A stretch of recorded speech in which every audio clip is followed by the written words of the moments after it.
Good evening. Today we're going to discuss about the political situation in Oromia with Dr. Trevor Truman.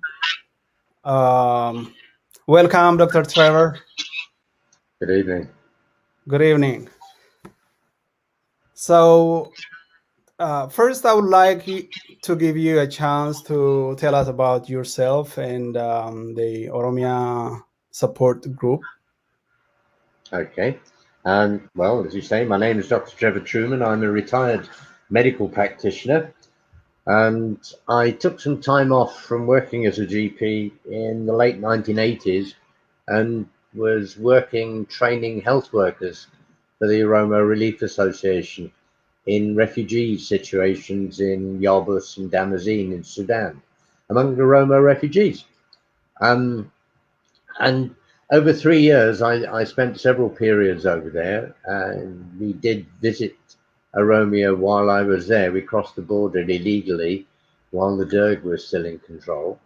And in fact, I was in Wallaga near Mandi when the Derg fell to the TPLF and the OLF in 1991. And so I was always interested in what was going on. And when human rights abuses started occurring again, despite international acclaim to the new government, Mela Zenawi, when the OLF was so abused in the early part of 92 and the encamped troops were overrun and all sorts of horrible things were happening, nobody was taking any notice. And so, with the encouragement from Oromo in London, we set up the Oromia support group. And initially, it was a combination of news and information about Oromia, and Mhm. also we would report on human rights abuses. But as time has gone on, it's the main function has been to concentrate on human rights abuses there because so little has been documented. More recently, Amnesty and Human Rights Watch have done a better job, especially during the student uprisings, 2014 to 2016. But and OSG really had a lean time after about 2012. I don't think we were that necessary, to be honest, then, um, because the students were doing so well in terms of publicizing what was going on, and international organizations were picking up the cudgel on our behalf. But after 2018 and the extent of atrocities that Abiy's government has been conducting, I just felt that we had to start writing again. And again, nobody is talking about it. Nobody's taking the Oromo point of view. This is something that is really making me angry. Yeah, that's very surprising. Recently, every news is about what is going on in the Tigray region in Ethiopia, and media organizations are silent, and human rights are not really reporting that much either. And whenever they report, they try to kind of like uh, taint the Oromo struggle rather than highlighting the human rights violations that's going Mm. on And and being committed by the government. in fact, what they've done is hijacked the struggle. They hijacked the Oromo student movement, as Harchalu Hundessa pointed out. They hijacked it, uh, and I'm sorry, I've lost the point. I, Yeah, so we're saying that like the global media and the global community are not paying enough attention to the human rights violation and atrocities that's going on in Oromia. Yes, they not only hijacked that, they've hijacked the media. I was thinking of the Al Jazeera interview the other night when Awal Allo was surrounded by really fervent, disinforming Amhara nationalists. And it was a most unfortunate display of the control of the media that the Amhara nationalists have. It's very disturbing. And also, they've got a disproportionate representation in international organizations as well. Things like the UN, UNHCR. Yeah, that's very surprising. Yeah, I also watched that conversation on Al Jazeera stream, and I thought Wallo was not given enough time to respond to some of the claims being raised by Yes, the they were blatant lies yeah. that what they were saying. They were pure inventions and backed up by no evidence at all. We've got pages and pages of names, times, dates, exact events, but these wild claims by some people. Yeah, so that guy Theodoros Tarrafi or somebody, he like statistics after statistics, just living here, residing in the United States, probably in DC or in Maryland area, and he just um, rep- unverified reports of incidents in Oromia and just allegations on Yeah. international global media and Well, you could say the same about the OSG reports, because I'm stuck in England here, so how could I possibly know what's going on? But we do have a network of informants that has been operating since the 1990s. We have a very studious and hardworking colleague in Sweden, in Norway rather, who has helped collate information for us, like he did in the 90s when Urji and Human Rights League was setting up in Oromia, um, before the mass arrests of Urji staff and Human Rights League people. And this fellow in Norway has maintained his contacts, and we are using that information now. okay, so is there a way for you to verify the authenticity of reports from the ground? Is there times when you speak to the affected people? It's not very often that I do that. Normally, I get colleagues to do that in Afanaromo. As you know, my Afanaromo is not very good, but Yeah, we will get colleagues to do that. But mostly, it's because we have relied on this system of contacts for 20 more than 20 years now, mm, and they have proved absolutely reliable. And they're trained. They do it right. You know, they get the right information by and large. And occasionally there's the odd mistake, which you do pick up, and some I'm sure we don't, and spellings and this sort of thing. But occasionally they're corroborated from other sources. But yeah. experience has told us to trust the sources arranged by this one particular colleague. But also we get information from organizations like Allah, Yeah. and Human Rights League for the Horn of Africa. There is a lot of information in the report that I'm currently compiling, which has been gathered by reporters of the Human Rights League for the Horn of Africa, because now there is an office in Finfinne, which is great. Yeah, yeah. That's great. There is a frequent report that the Ethiopian security system intervenes and blocks the judicial system and rules in Oromia region and at the federal court with regard to the case of the Oromo political prisoners. What is your opinion about that? Absolutely. The the judicial system is completely overruled now. It's never been truly independent in Ethiopia, and there were some brave defenders of judicial independence who were forced to leave, or who operated on very difficult circumstances under the TPLF. I'm thinking, for instance, of Tashalia Berra, who was president of the Oromia Region Supreme Court, and he had to flee in 2005 because his family were at risk. And But yeah, it's much worse now. It's very unusual for judges to be detained in Ethiopia.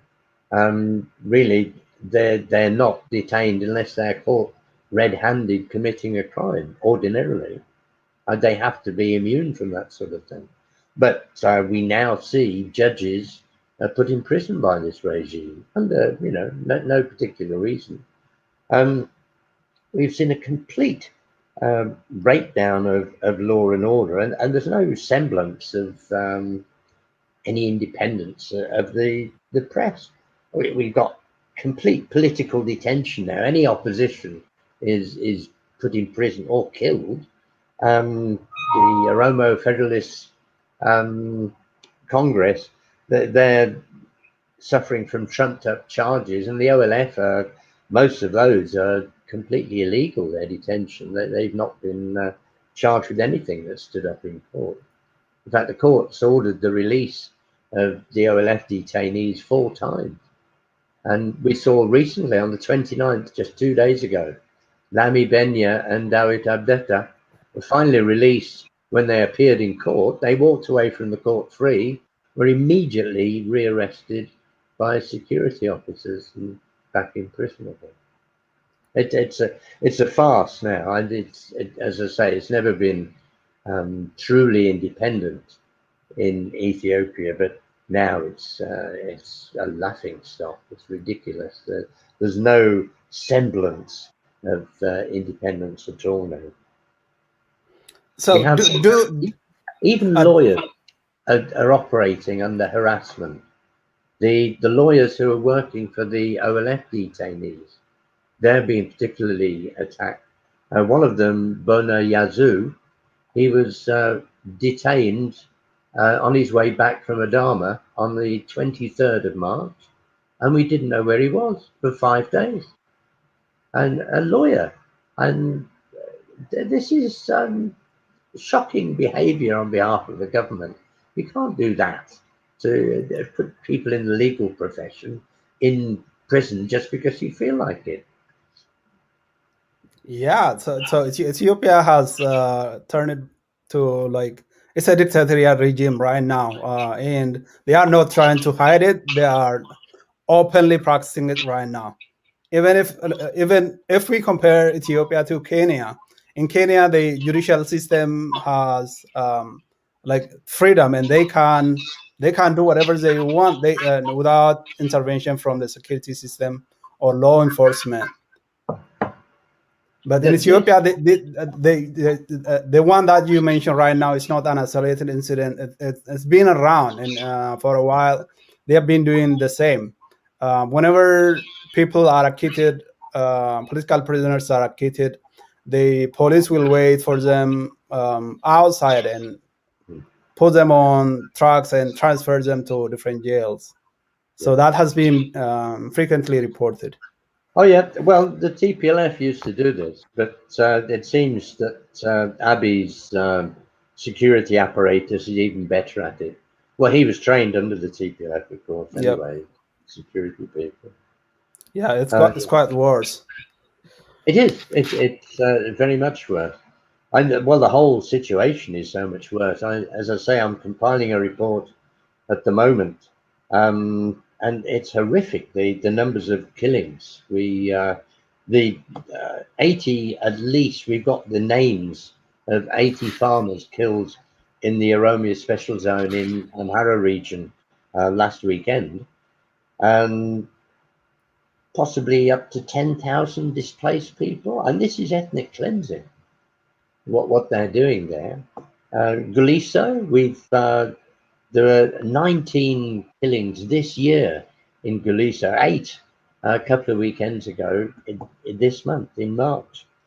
And although Central, East and Southern Oromia, we've got 23 killings, and Benishangul Gumuz a couple, in Wallaga mainly, we've got 81 killings recorded for the first time in the last few months.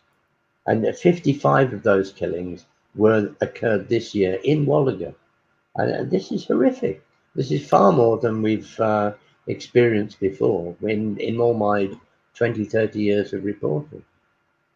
Yeah, let's say that the government kind of is conducting some kind of flag, kind of trying to blame it on the Oromo Liberation Army's movement in the region. So he kills Amharas who have been settled in Oromia region and trying to blame it on the Oromo Liberation Army. So as kind of a false flag.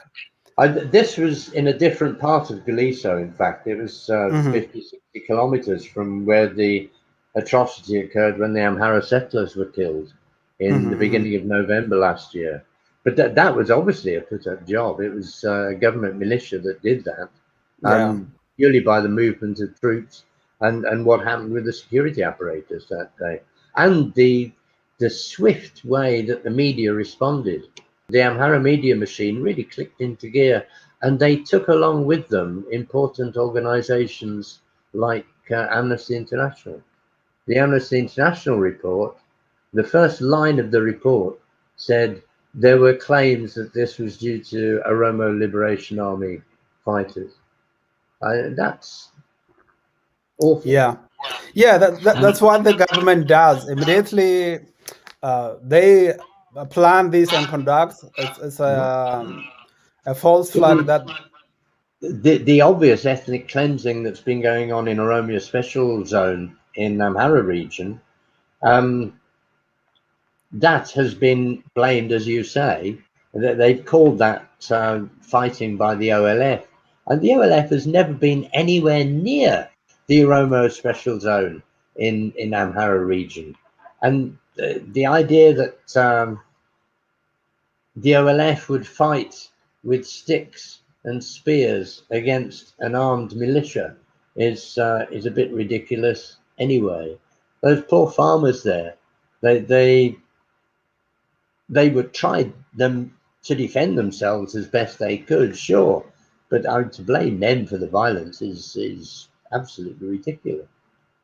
Yeah. So what they are trying to do is they tag everything, and then whenever they want to annex a land or they want to remove the people from the area and replace by their own, they want to occupy the area. So they tag the people as if they are Oromo Liberation Army and start attacking. And one of the two MPs in the parliament came out and defended the population, saying that there is no OLA in the Wallo zones in Amhara region. Ah, So this, right. yeah, yeah. So two representatives from the area asked the prime minister and to intervene and stop the Amhara militias ethnic cleansing on the Oromos in Wallo region. And what was his response? Well, he also he's always defending, and so you know that the Amhara militia also committed ethnic cleansing in Tigray region, and so they are not stopping, even though the global community is reacting to that. It's And not just yeah, Tigray. yeah, Benishangul Gumuz, Gida exactly. Ayana, East Wallaga. Yep. And the prime minister was saying that like we can send the Amhara militia whatever we want. We can even send them to Jijiga, which is in Somalia, Ethiopia region, on the east side. He is no he did not respond to that. But fortunately, I don't know if he was effective and they have stopped yet, but the northern military commander, who happens to be an Oromo, kind of he said uh, we cannot wait until the government tells us to intervene. So we have sent the federal defense force to intervene and stop the Amhara militia. But I've Ah, heard, yeah, but I've heard there's also a continuous attack by the Amhara militia even yesterday. So it's going on. Anyways, in Wallo still. yes, in Wallo zone.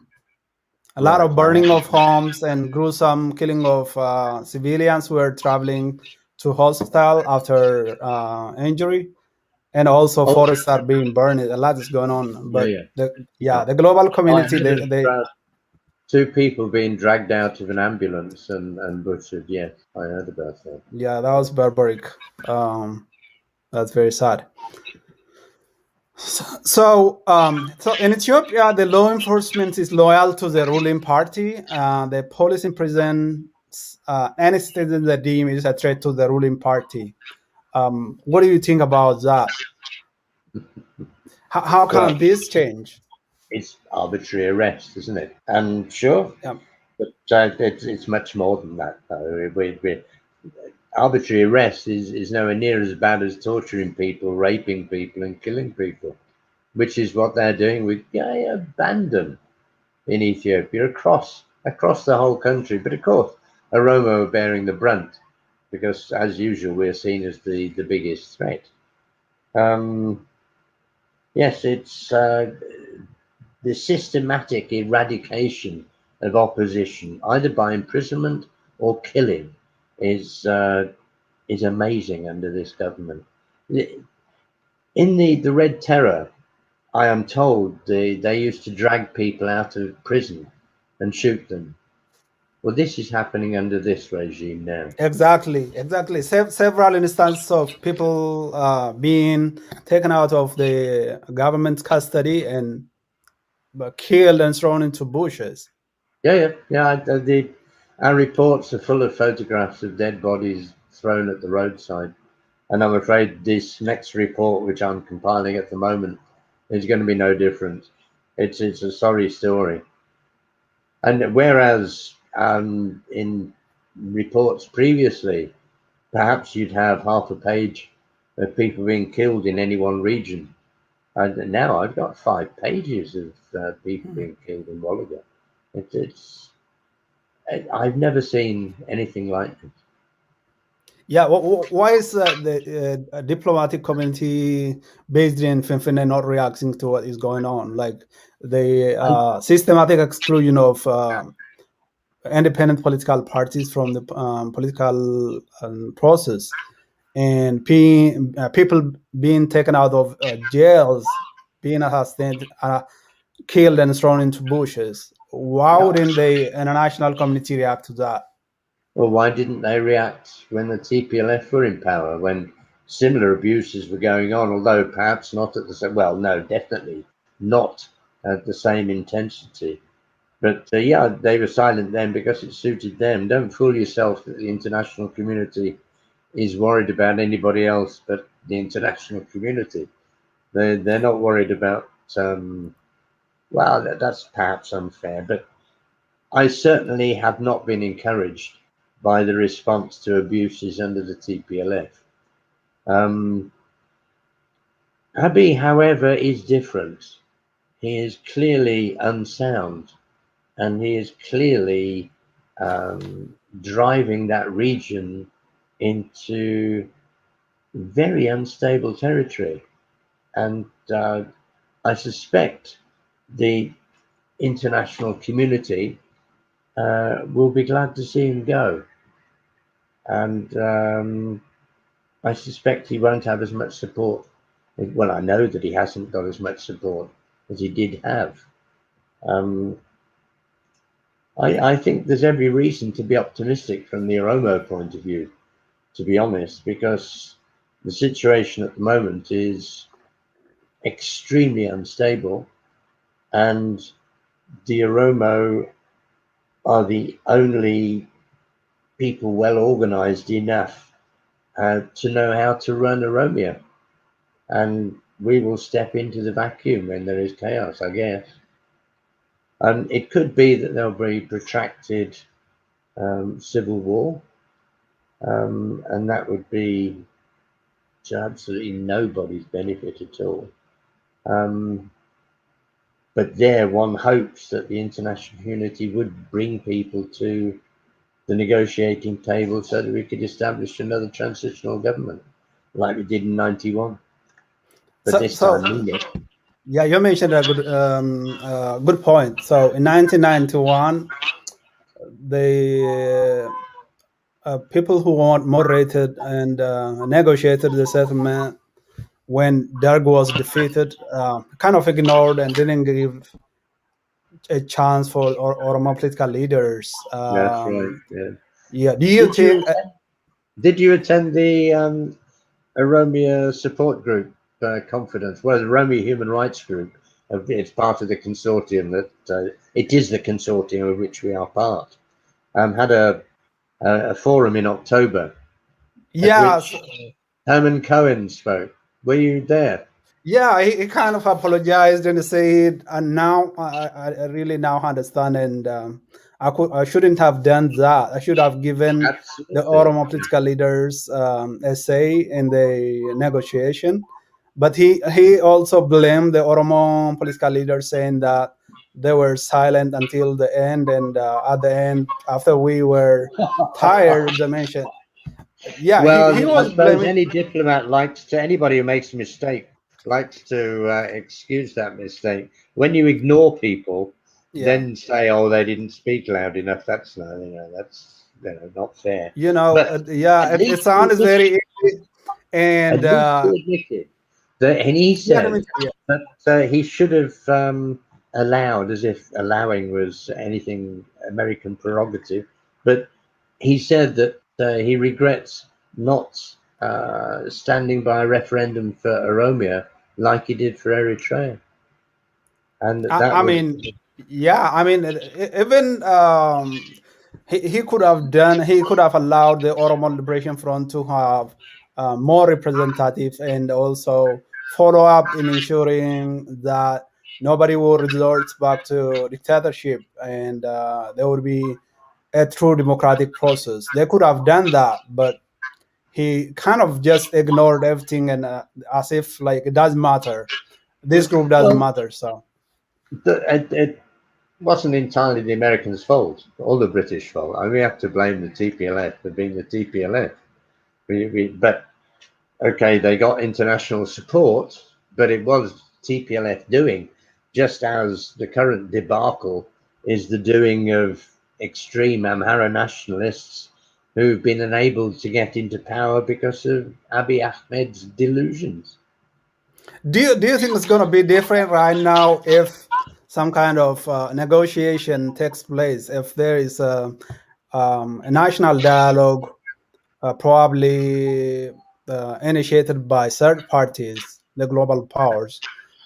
Do you expect it to be different? Would they include the Oromo political parties in the negotiation and try Yes, to end?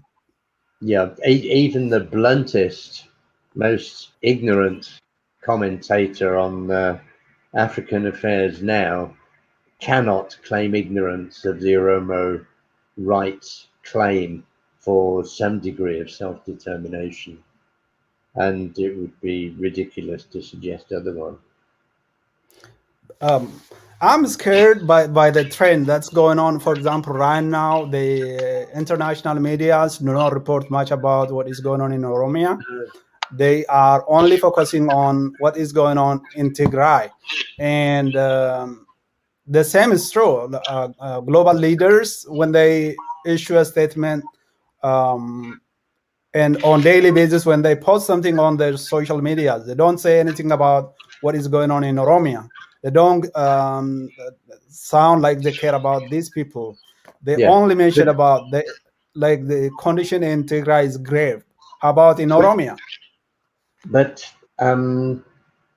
they are establishing the fact that this is a racist, supremacist body of people, these Amhara militias and the government. And so once that has been established, then our case of being persecuted by the same people, extremists, Amhara nationalists, will find credence. People will believe us. The lies that are being sown will come out. We've got the facts there, and we will publish them. Yeah, yeah. The Amara elites are doing a lot to to use the um, evidences like false evidences against the Oromo people. They want to mischaracterize the Oromo and a kind of blame, even though the Oromos are the victims, they are characterizing the Oromo as the perpetrators. Yeah. So that is Well, what happened on Al Jazeera. And yeah, yeah. But this is the Amhara elites that are doing this. And this isn't ordinary Amhara people. And ordinary Amhara people are being um, misinformed by such media, so that there is genuine fear amongst Amhara people about Oromo. And it's our responsibility really to reduce that fear, to show that nobody wants anything more than a fair share of the cake. We don't want anybody else's piece of the cake, just our own. But that's true. that's That the is true. problem. Like, Is that Amhara mentality is the zero sum winner takes all, and they fear the major people in Ethiopia being Oromo. They fear that they will lose out. Well, culturally, but as I say, it's the ordinary people that need informing about Oromo intentions. yeah, that's true. They are committing ethnic cleansing in Tigray, and I saw one gruesome incident where they assembled civilians and took them to an area, shot them from a cliff, Mm. and I saw the saying same. that, yeah, saying that he has not died yet. Let's finish him. Yeah, And yeah. he says, we learned the cruelty from the Wayane or TPLF.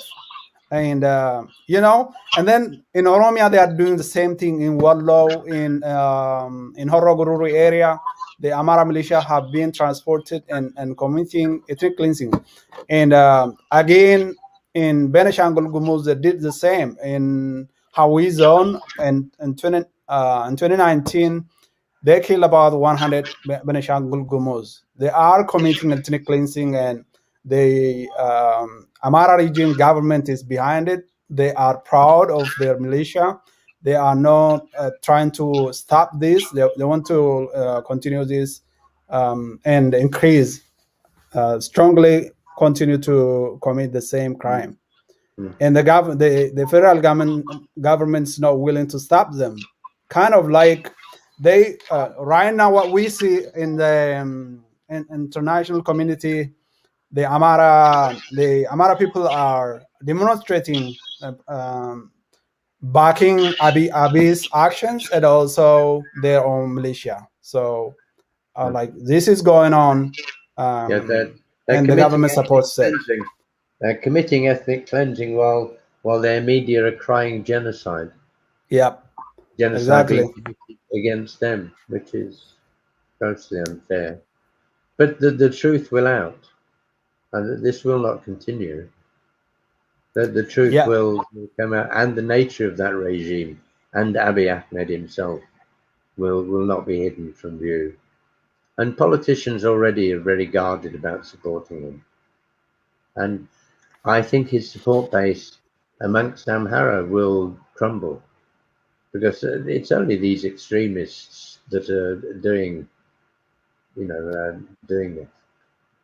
Ordinary Amhara people just want to get on with life, just like ordinary Oromo do. yeah. So I remember one of the Nama, one of Amara political parties saying, the leader of that party saying that the Amara people do not even have shoes, and like, and he was describing how destitute the population is, but the elites residing in cities, and mostly in Oromia cities as well as Bahir Dar and Gondar, they try to annex lands from Tigray, they try to annex lands from Benishangul Gumuz and from Oromia, and they want to also force the people live like from Wallo area. So this is going on. Um, there are some kind of internal people to people communication saying that what they are trying to do is they want to connect the Amara state with the capital. so that they can claim the capital as their own.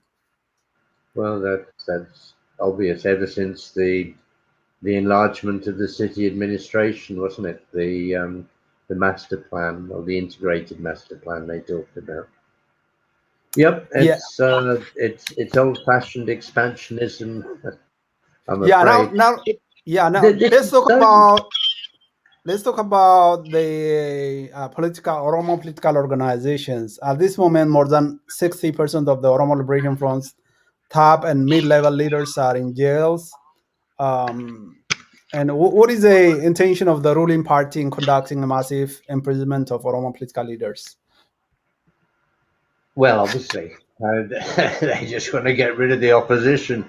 The Human Rights League for the Horn of Africa um, issued a press release 1 week ago on the 24th, and they have counted up 884 top OLF personnel are in detention, and over 300 senior members and candidates of the Oromo Federalist Congress are in detention, as well as the OLF headquarters, which were closed back in 2019. The 103 at least OLF offices have been closed, and this was as of December, more since then, and 195 Oromo Federalist Congress offices have been closed down and looted by the government. So, what chance democracy, eh? Yeah, this is in contradiction with Abiy's first move. When he came to power in 2018, he started by releasing political prisoners and going to neighboring African countries and getting people released and taking them on his own like private airplane and taking them home. Now this is like a 360 reverse. Do you think Abiy's current behavior and direction is highly influenced by the Eritrea's regime? I don't know. It's fascinating how he's got Isaias Afewerki's wholehearted support, isn't it? And even Eritrean soldiers are among the Amhara militias. Did you know that? There's Yeah, one yeah, ID found amongst the Amhara militia that died in the Oromia Special Zone, I understand. Um, no, it's very interesting. I presume it's the hatred of Tigrayans that drove them together like this. And certainly what they've been doing in Tigray suggests they have a common purpose in eradicating Tigrayans as much as possible. It's horrific what's going on. And yeah, they both belong to 2 centuries ago, those guys. yeah. That's surprising. Abiy Ahmed kind of became a close friend of Isaias Afewerki, and now he shuttles from Finfinne to Asmara every time and then. And it seems like his number one advisor is Isaias Afewerki, and is trying to turn himself to Isaias. He wants to stay in power indefinitely by imprisoning political prisoners. And now he's also trying to hold like uncompetitive election while putting political parties, driving them out of Yeah. the electoral process. What's the population of Eritrea? It's about 7-8 million. Yeah. Yeah. Yeah, So yeah, the population of Ethiopia now is what, 110, 115 million? So yep. the Oromo are going to be what, 45 million? The That's Oromo, a bit different. That's a bit different to what yeah, that's a Isaiah. big difference. Yeah. Yeah, Isaiah so could do that to his population, but nobody's going to keep the Oromo down. It's just I think they impossible. can try, but eventually they can't keep the Oromo people subjugating and repressed right like that. I think change will come, but as people, we have to push, we have to press hard. We don't have to give up, and also rely mostly on ourselves. The global community is not standing by us right now. They don't say much about what is happening in Oromia, but we have to try hard. It should be the I Oromo people who free ourselves. yeah, yeah. Yeah, the Oromo population is more than the population of about 20 countries in Africa, and that's about the same number of population in Kenya and yeah. Well, So if I'm as far as I understood it, it's probably 20 years ago, but the population of Africa was only about 500 million. So 500 million, 600 million, and there's 50 countries in yep, Africa. yeah, So it's only 10 million, 12 million a country, and right. there's over 40 million Oromo. So that tells you where the Oromo are and how much recognition they haven't got. The second biggest language, second most commonly spoken language in Africa, indigenous language, that is. It's incredible that the Oromo are not as well recognized as they should be. But I think if the global community were to give the Oromo people struggle support, and if they wanted to stabilize that country, they should have given support to the Oromo people struggle. There is no other nation in that country that can stabilize that the Ethiopia other than the Oromo people being the well, largest.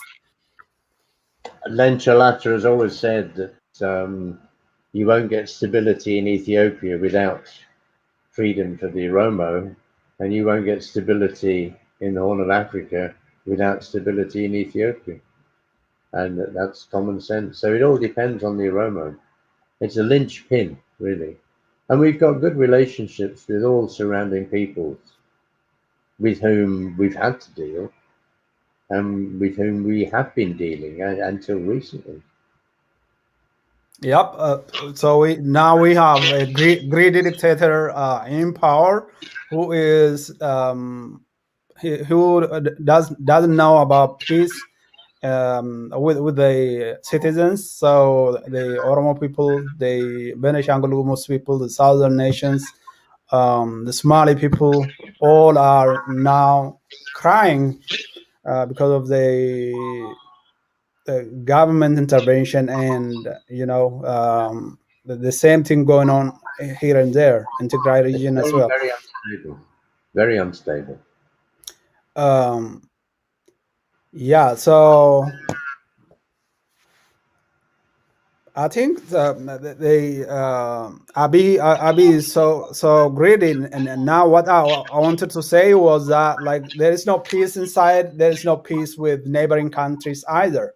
There is a fighting between Ethiopia and Sudan that has been going on for a while right now on the western part of Ethiopia, west north part of Ethiopia, and there is also a dispute with Egypt about the Grand Ethiopian Grand Renaissance Dam.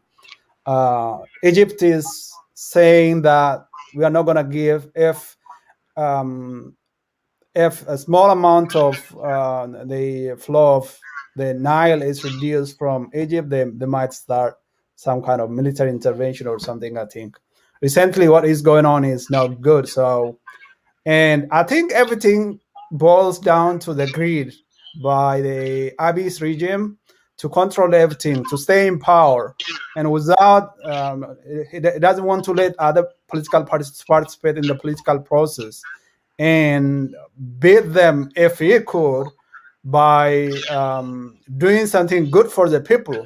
But he's not doing that. He knows that he would be defeated on a free and fair election, so he wants to take them out of the political process. And then there is also no peace with neighboring countries. We don't have peaceful relationship with Sudan right now, nor with Egypt. So a lot's going on. I don't know where Ethiopia would head with this trend, with the It's situation in Tigray it's as such a well. shame after that promising beginning, isn't it? Yep. So thank you so much. So I think we are getting closer to the end of our conversation. Do you have any points to say? Yeah, a couple of things. Although obviously one is very sad at the loss of life and the loss of all the potential and the loss of progress and development that's going on because of this regime. But like the student sacrifices between 2014 and 2016, there are reasons for optimism. The Oromo um, awareness of self is greater than ever before, and I think, especially now with the situation being so unstable, that we are approaching some sort of turning point. And I think meaningful self-determination, in whatever form that comes, is closer now than it's ever been before. Dioda, I reckon. Um, and the opposing forces are so out of date. It's what, 200 years ago that people were behaving like Abbey. Yep. We should be confident that things are going to be coming our way, but we have to be caring partners. Our neighbours don't want to see us being belligerent. We should be looking at things from their point of view. So, Oromo nationalism, fine, but don't let's get like the others. Let's look from an Amhara point of view as well. I think actually, for someone who is really like humanly looking at the Oromo as a nation, they can just look at the Oromo's reaction to what is going on in Tigray right now. The TPLF has not been friendly to the Oromo people. Over the last 27 years when they were in power, they brutally oppress the Oromo people. They imprison a lot of people. They kill Oromo artists. They kill Oromo students, and dismiss Oromo students just entirely based on their identity. But we didn't really count that and say the Tigray people deserve what they are dealing with right now. We didn't say that. We say these people have the right to decide who has to govern them. They have the right to elect who has to rule them and represent them. So we reacted to Abiy's action as like illegal, and so from that point of view, I think others should also understand that the Oromos are not really selfish, like the Amhara elites wants to portray, and OPDOs, and now the Prosperity Party want to paint us. The Oromo people are friendly, and also historically, you know about the good Difacha, where the Oromo welcomes people from different ethnic groups, and kind of adopts them and give them the right to become Oromo.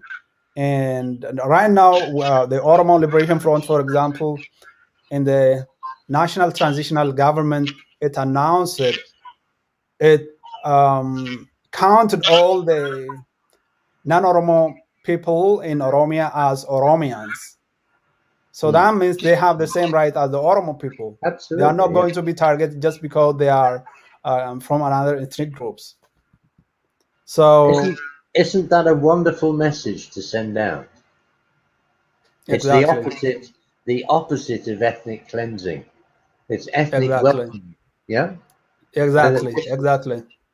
this is a really good example. I'm very pleased that you brought that up. That's great. And in fact, one of the main pins of OLF teaching in supporters cells used to be, I think, the four main things that they taught about, but one of those four was respecting the rights of other people in Ethiopia. That was one of the four main objectives of the OLF. And I've always been um, impressed with that. And it's such a shame to see Ola being blackened by media accounts of attacks on civilians when it's probably the only army in Africa that doesn't go for civilians ever. It's only, and not even um, infrastructure if it's valuable. They don't want to delay progress. But well, time has come that change is round the corner.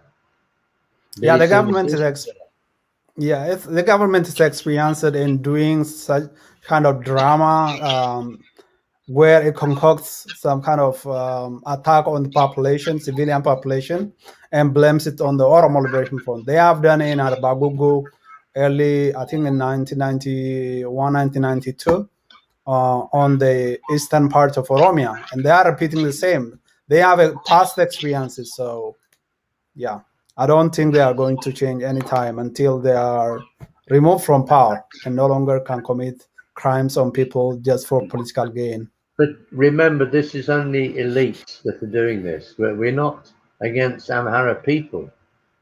We're not. We fully sympathise with ordinary people that are bearing the price of all these atrocities, whether they're Amhara, Tigrayan, Oromo, or whatever. It is these politicians in power that are causing problems, and they drag people along with them, and they're causing racism. And the potential for that is obviously um, very dire. We don't want a Rwanda on the scale of Ethiopia. No, That's the greatest fear. I don't expect that would happen, especially if we look at the demographics in Oromo cities and towns. At least you will find quite a few Amara people, and they have always lived peacefully with the population, and it has never changed. But I think it was during the 1977, 1984 famine that people, many Amara people have been settled in different regions in Oromia. Mm. So now they isolated incidents that they try to blame it on the Oromo struggle for independence and self-determination. So I think it's the government that's doing. It tries to tarnish the image of the Oromo struggle so that the global Well, there's no community would not stand with doubt. us. There's no doubt it's a tried and tested practice. I've interviewed people who've been at things that were blamed on the OLF, like dropping a bomb into a crowd in Ambo in the 1990s. I Exactly. interviewed somebody who was hired by security to be part of the team that did that. It was nothing to do with the OLF. Of course, it's not what the OLF did or does or what Ola does these days. And the Badeno massacre, so-called Badeno massacre. I interviewed somebody who was a citizen of Badeno and saw people being imprisoned, Oromo people being imprisoned, because they didn't agree with the official version of the story, which is totally concocted. Anyway, Yeah, yeah. A lot of evidence truth, is about truth. this. When Achalu was assassinated, there was a kind of like a continuous campaign for about 2 weeks to assassinate Achalu because Achalu said on the Oromia media network, he said the Menelik statue should come down. It doesn't represent the people. He was brutal, and that was why Hachalu was assassinated. There are people who are mad about the Hachalu's interview, and they campaigned for about 2 weeks, and eventually they ended up killing him. Immediately, the Oromia region government said it's the OLF Shane who actually actually assassinated Hachalu. Nobody can trust that. But still, they ended up arresting Jawar, Bakali Garba, and so many Oromo Liberation Front leaders because of like the violence that followed Achalu's days. They were people quite believe this. liable to the people, and the people are saying that the Prosperity Party is killing us, but the Prosperity Party was blaming it on the Oromo Liberation Army. Yeah, it's. I noticed that somebody has been listening to this, going out and asking when will the international community listen to the Oromo plight. Did you see that comment coming through? I think it was Mimi. Yeah, showed up. And they'll only come in when we shout loud enough, or when it's in their interest to do so, or when it can be demonstrated in their interest to do so. But that time will come. People aren't stupid enough to follow these lies put out by biased media forever. That the truth will out. It will.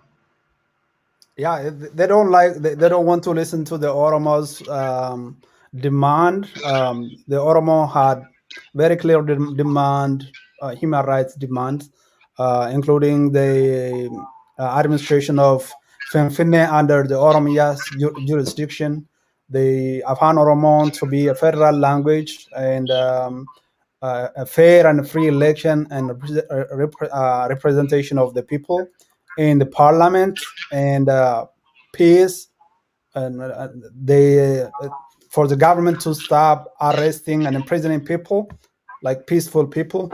So the Oromos demands are very clear, and the government didn't want to listen. The global community is not saying anything about that. It looks like there is some kind of fear in the minds of the global powers. If the Oromos are empowered, probably Ethiopia will disintegrate. I think so. The global community and the global powers believe that Ethiopia should continue to exist with all its ills, with all its instability and all sorts of crime being committed by the ruling party. Because if they let the Oromo people become empowered, they think that Ethiopia would be kind of disintegrated, and that would be like they would lose their interest. I think they have to start. Let's reassure them that with peace in Oromia, there'll be peace in Ethiopia and peace in the Horn of Africa. It's Yes, I believe that's why what's going to happen if peace happens in Oromia. There will be peace in the rest of Ethiopia as well. If there is no peace in Oromia, there won't be any peace in the rest of Ethiopia, and as well as in neighboring countries either. yeah. Thank you very much, Dr. Trevor. I think we'll wind up here. Yeah, we hope to speak with you again sometime. When did you say is your report coming out? It should be out within a week, possibly a few days, but I need to rearrange parts. But it's on the last part now, so it should be out very soon. I see. What is the scope of the report? Is that it's mainly abuses over the last 3 months, although we do have a few things left over from last year. But the number of things that have been going on is awful. Obviously the killings in Wallo and Galiso, but Yemen, we had 400 refugees, we think, killed in one incident in summer, over 400. Yeah. And it's just the whole number of horrible things happening to Romo is well, as I say, it's overwhelming when you're trying to write it down. But it'll be out soon if you give me some rest. Oh, sure. So would you be sharing that with other international human rights organizations? Oh yeah, Well? it'll go out to Human Rights Watch and Amnesty. They usually do, and obviously pushed to other organisations by people who are in charge of disseminating the report, including yourself, I hope. Yeah, sure. Definitely. Very good. Thank you very much. I'm so glad speaking with you tonight and hope to have another conversation pretty soon. I look forward to it. Nagati Bula. Nagatula. Walabummaa News Network. Walabummaa News Network. Walabummaa News Network. Walabummaa News Network. Waggoota dheeraadhaaf karaa miidiyaalee hawaasaa sagalee uummata isaa ta'aa kan ture. Yeroo ammaa guddachuudha. Qabsoo bilisummaa Oromoo fi walabummaan Oromiyaa akka galma ga'uuf kaka'umsaaf dammaqinsa horachuu irratti hojjeta. Karaa toora saatalaayitii Oromiyaa fi addunyaa mararra dambali'uuf qophii isaa hunda xumurachaa jira. Walabummaa News Network. Qabiyyeewwan kanneen akka oduu, gaaffii fi deebii, sagantaalee marii, aadaa, seenaa gootawwan Oromoo fi sagantaalee adda addaa barsiisaa bashannansiisan of harkaa qaba. Walabummaa News Network. Miidiyaa walabaa fi loogii irraa bilisa ta'e. jijjiirama hawaasaatti fufiinsa qabu dagaagsuuf miidiyaa hundaa'e. Walabummaa News Network.